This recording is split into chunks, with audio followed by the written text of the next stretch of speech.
இந்திய கம்யூனிஸ்ட் கட்சியின் தமிழ் மாநில செயலாளர் திரு முத்தரசன் இணைப்பில் வந்திருக்கிறார். அவரோட பேசலாம். ஐயா வணக்கம். வணக்கம். முதலமைச்சரின் உடல்நலம் குறித்து நீங்க விசாரிச்சு அறிஞ்சிருப்பீங்க, உங்களுடைய கருத்து?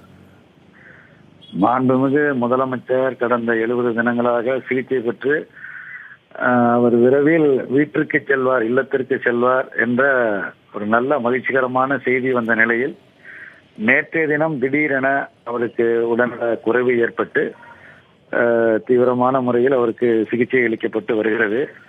நம்முடைய முதலமைச்சர் அவர்களை பொறுத்தமட்டு அவருடைய வாழ்க்கையில் பல்வேறு சோதனைகளை சந்தித்திருக்கிறார். அனைத்திலும் அவர் வெற்றி பெற்றே வந்திருக்கிறார். இப்போதும் அவர் உடல்நலம் பாதிக்கப்பட்டு இருக்கிற நிலையில் இதிலேயும் ஒரு வெற்றி பெற்று வருவார் என்கிற நம்பிக்கை எனக்கு மிக அழுத்தமாக இருக்கிறது. அவர் பரிபூர்ண குணம் பெற்று நிச்சயமாக அவர் இல்லம் திரும்புவார், தனது பணியை மேற்கொள்வார் என்று நான் இந்திய கம்யூனிஸ்ட் கட்சியின் சார்பில் எனது விருப்பத்தையும் வாழ்த்துக்களையும் தெரிவித்துக் கொள்கின்றேன். இது அரசியலுக்கு அப்பால் தமிழ்நாட்டு மக்களுடைய அனைவருடைய விருப்பம் என்பது அவர் குணமடைய வேண்டும், பூரண குணமடைய வேண்டும்.